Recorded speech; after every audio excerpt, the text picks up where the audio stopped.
Just when we were starting to forgive Oshwabi for what he did to Umangcobo previously, listen, his son just comes out of nowhere to test their marriage once again. So it seems like Shwabi's son, Ondokunhle, have a huge crush on Umangcobo.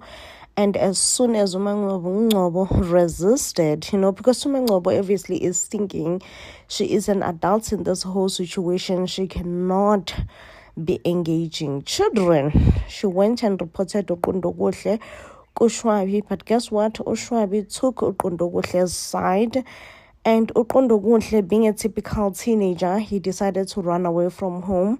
But it does seem like this week he will be back to cause more troubles for Umangcobo. Umangcobo will end up missing Zethu's wedding, and it seems like she will be behind prison. And this is because Uqundokuhle will be accusing Umangcobo for trying to take advantage of him. Sana, this son, is here to test Ushwabi and Umangcobo's marriage once again. I did saw Shwabi's old character coming out when he was talking to Umangcobo. Hopefully he will learn and be able to control himself, because what he was doing is absolutely no. Now let's talk about Zethu's wedding to Ushobani. Sana, I don't know anyone who moves fast like Zethu. Lalela 180. Baby girl is like, you know what? I was just marrying another guy 2 weeks ago. The same guy has been killed by my fiance, but that's not gonna stop me from getting married again. Listen, me and marriage were meant to be. It's meant to happen, If something is meant to happen, something is meant to happen. I'm like, Zethu, move fast. But I don't know if there will be problems in Zethu's weddings. But so far, it definitely does look like there will be huge problems. Like Spamandla will accidentally spill a red paint on Zethu's dress. And Umangwanyana meant to say, will definitely lose it also as soon as she finds out that Zethu is moving on. I'm just like, Makwanyana, really, what did you expect? Remember, you are the one who had a problem with Zethu coming to join your marriage. Now that Zethu has found herself a single man who does not want polygamy, you have a problem? Sana was one Zethu. Like, I am so annoyed. Haibo Zethu, like, can someone please tell me like, why did she have to come to the funeral? And that drama that she pulled when the coffin was going down, like, she deserved that smack from Umangwanyana. I mean, yes, it's not Zethu's fault, Usfiso Ushonile. But honestly, she shouldn't have never attended the funeral, considering that she is now Shobane's fiancé. 2, she goes there and pull the most dramatic acts, annoying acts, Gesana. Like, I was like, Makwanyane, if you don't smack this girl, if you don't smack her, you will never ever get another chance to smack her. Honestly, Uzethu was so annoying. That performance was extremely annoying. Like, it's got under my nerve, okay? I think at this point, she should have been a decent person, stay at home, comfort her boyfriend, Ushobane. We all get that Ushobane really did not mean Ubulala Usfiso, but still, Zethu attending that funeral was a bit distasteful to me. I need me a Zethu flavor in my life. Listen, I need me a Zethu flavor in my life. The way Sfiso has completely lost his mind as soon as he find out that Shobane and Zethu are engaged to be married. Listen, Sfiso still considered Uzethu as his wife, and honestly, according to Zulu customs, I would agree, since Uzethu athelwa ngenyongo it does legally makes her the wife of Usfiso, but Usfiso, as soon as he find out, let me tell you, lost his mind, okay? And this is why I'm saying I need a Zethu flavor in my life, because listen, two men are crazy over Uzethu. But as soon as Uzethu and Ushobani announces their engagement to their parent, first of all, it was Metron, who was definitely not in support of their engagement, because it seems like Metron, has grown to be fond of Utando so much, and surprisingly, personally, I never saw it coming, okay? The way Metron was not liking or loving Shobani's girlfriend, I did not see Metron loving Tando the way she does now. And when they went to the Hlongwane family also to ask, or rather to inform them and ask for their support, obviously, the Hlongwane family was like, no, we ain't doing that no more, okay? We are not we are not going to support you, Zethu. How many times are you going to get married to different men? No, okay? Usfiso went to the Hlongane's household to disrespect them, because, part of me wants to say he was going through pain, but another part of me is like, Sfiso, you are so disrespectful. That was so uncalled for. Really, what did the Hlongwanes do to you? Zethu, Zethu is messy. Listen, Zethu has broken off her marriage with Usfiso, and she is already moving on. Off to the next one, child. Off to the next one. So Shobani has asked Zethu to marry him. Guess what? Our girl, who was just getting married last week, is ready to move on and marry Ushobani. It is said that when Usfiso find out the news of Shobani's proposal, he will definitely lose it. Go confront Ushobani and it will get messy. And also Ubabu Hlongwane is part of the people who will not be happy about Zethu and Hlongwane's relationship, and knowing that his daughter, who was just getting married just a few weeks back, is gonna be marrying again. It is said that Hlongwane is not having it at all. So it's safe to say that the Hlongwanes will not be accepting Ushobane as their son-in-law. Usfiso also will feel betrayed by Ushobane, thinking that Shobane is trying to take away his wife from him. Now, Usfiso's anger has driven Mangwanyana away.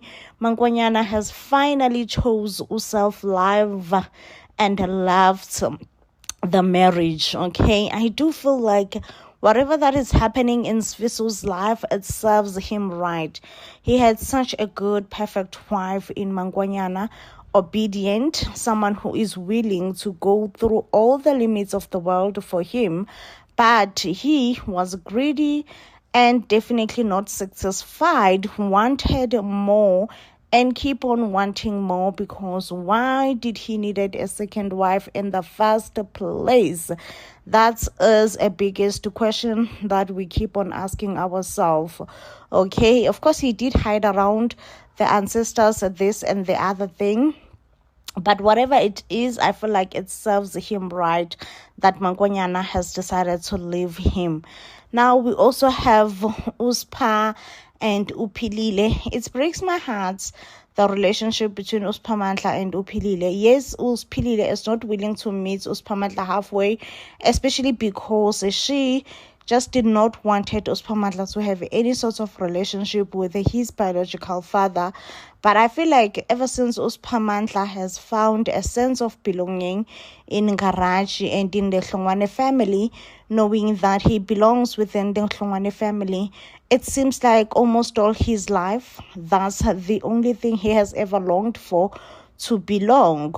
Now, it does somehow feels like Philile will be losing his son, as Uspamandla will be choosing his paternal family over his mother, the one who raised him.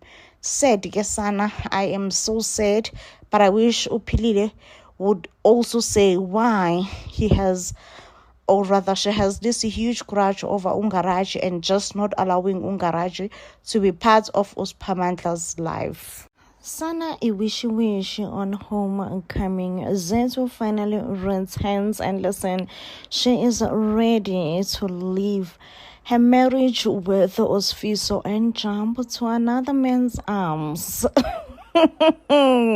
Wow, Zethu is definitely living my dream life. So when one man stresses her, she moves on to the next. When that man stresses her, she goes back to the previous one. Wow. And that is Usfiso and Oshobane. Now Usfiso feels powerless, defeated by everything else that has happened, because he does find himself in a very difficult spot whereby he cannot choose between Zethu and Mangwanyana. And I'm not even sure if Zethu really did ask Usfiso to choose. I think Zethu just made a decision for herself that, you know what, this is a lot and I cannot deal with. And she chose to leave Usfiso for Ushobane. Usfiso really is speechless. Not when Zethu was throwing Omangwanyana with her wedding attire, saying, you know what, you want my life so badly, have it, okay? Soon after Zethu has ended her marriage with Usfiso, guess what happens? Oshobane pops the question, ask Zethu to marry him. One thing that I will say is that Oshobane has always been there for Zethu, has always, like we have all seen and understand that Zethu, you have no business to go to a polygamous marriage when you have a man who cares for you like Shobane cares for you. But of course, a heart wants what a heart wants. At the time, Zethu thought going into this polygamous marriage perhaps could be a good thing. It could have good benefits. But unfortunately, Mangwanyana was not having it.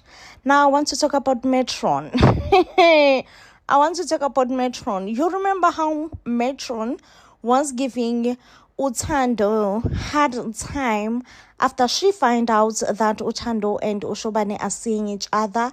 Listen, Uthando Metron, as soon as she finds out that Oshobane could be proposing to Zethu, Metron lost it, and here she is saying, listen, Shobane, Uthando is a great girl for you. She is good for you. I'm like, Sana Metron, like you had a problem with Uthando just like 2 episodes back. Now you are okay with Uthando. I get it, Metron. But anyway, we all knew that Intoga Thando no Shobane will never last, not when Zethu is available. The only reason Intoga Thando no Shobane could ever lasted is when Zethu was unavailable. But now that Zethu has ended her marriage, we just all knew that, yeah, there is no way that Shobane and Zethu will remain a couple. Oh, Mangwanyana, my babe. Mangwanyana, my darling. Mangwanyana is caught on her lies, Gesana. She is caught on her lies because Usfiso ucele abantu abadala ukuthi they should reveal a reason why Zethu ahambile. And fortunately or unfortunately for Mangwanyana, abantu abadala bakaSfiso really revealed. You know, Usfiso had a dream about that day where Mangwanyana was throwing Zethu a bridal shower, and Usfiso shame bandla, you know, his vision was clear that indeed the person who did this was Mangwanyana. Like he woke up in a shock. He was shocked and in disbelief, okay? But also, I feel like Usfiso still wants to work on his marriage with Mangwanyana, because he sits Mangwanyana down nicely and calmly and says, listen, Mangwanyana, whatever it is, I will always and I will forever forgive you. You just have to tell me the truth. What happened on that day? Mangwanyana denies everything, and I feel like that just was her opportunity to come clean, because Usfiso was being a loving husband at that point. But Umangonyana denied it and said, no, how could you? How dare you ask me that question? Of course, I did nothing, Uzethu. And then she goes to her friend Uthando, and Uthando naye umvukela ngolaka uthi nje ayibo Mankonyana, oh ufuna ukubeka umsebenzi wami engcupheni, like you want to put my work at risk, because should this whole thing blow up or comes out ukuthi imina who gave you that potion ukuthi uthelele uZethu, uyazi ukuthi mina I could lose my license as a nurse. Like, no ways, I ain't putting my career at risk for you. Sana, it's a lot. When I tell you that it's a lot, because now Umangonyana Usfiso will get to a point where he's done begging Umangonyana, and he feels like Umangonyana needs to be taken to the police station and be interrogated there. Of course, Umangonyana will break and probably tell the truth. But yeah, I don't see Umangonyana and Usfiso's marriage ever being fixed after this point. Now, we also see indaba kaSiphamandla uNgaraji. Guys, in uNgaraji udeli kaSiphamandla. What a shocker, what a twist, what a confusion, okay? So it does seems like uNgaraji, after realizing ukuthi yena noSiphamandla they have the same birthmark, uNgaraji will therefore confront uPhindile. And I wonder why. Like, I want to know, why would uPhindile keep uNgaraji away from uSiphamandla, you know? Because I don't know. uNgaraji, that bits, like, does he strike you as someone who have potential of being a deadbead? Like, I don't know. For me, UNgaraji does not strike me as a deadbead, okay? But yeah, it does seems like there were some very, very difficult underlying issues between himself and uPhindile, and he have to sort it out. And uPhindile, yeah, guys, we all know how super protective she is of uSiphamandla. Of course, she does not want to share uSiphamandla with anyone. She enjoys being the only parent in uSiphamandla's life. It's gonna be so difficult for uPhindile, you know, especially if uSiphamandla finds out as well, because uSiphamandla have been wanting to have a relationship with his biological dad. And I don't know how will uPhindile take this whole thing. I already feel sorry for uPhindile, honestly, considering that UNgaraji was not in uSiphamandla's life all these years. Oh, the truth is out. The cat is out. Listen, Sfiso now knows that it was Mankonyana who tried to poison uZethu. Sana, I do feel sorry for uMangonyana, and I do believe that really her intentions was not to hurt uZethu. But Sana Umendo definitely did change Mangonyana's character. She felt unloved and prioritized in her marriage. The worst case now is that even her friend Uthando wants to be nothing. She does not want to be part of this. She says that should this come out, she will lose her license as being a nurse. So according to her, she have a lot more to lose than Umangonyana, which of course Umangonyana will lose Umendo. Why I came with Usfiso, because Usfiso is not taking it, and it does seem like Umangonyana will be interrogated by Usfiso and the police station. So charges will definitely be laid. A case will be opened against Umangonyana. Definitely do feel sorry for Mangonyana. I do believe that it was definitely not her intentions to try and harm uZethu, but to delay the wedding and perhaps to make sure that uZethu oversleeps and misses her wedding. I do believe that she became too desperate and she resulted into something that most people really would never result into. But really, you know, she only knows Usfiso, and she felt like she is losing herself in her marriage and losing Usfiso, and she became desperate. You know, I don't know what else to put it, how else to justify it. Mangonyana became desperate. But yeah, it does feel like Mangonyana is going to prison. Prison is one place that is waiting for you, ma'am, as your husband really does truly love and adores uZethu, and as soon as he finds out that you try to harm uZethu, you are as good as dead. Okay, you are as good as dead. Now, shoka Ungarachi, as the biological father of Uspamandla, who would have thought that Ngarachi and Pindile were busy doing some shenanigans together?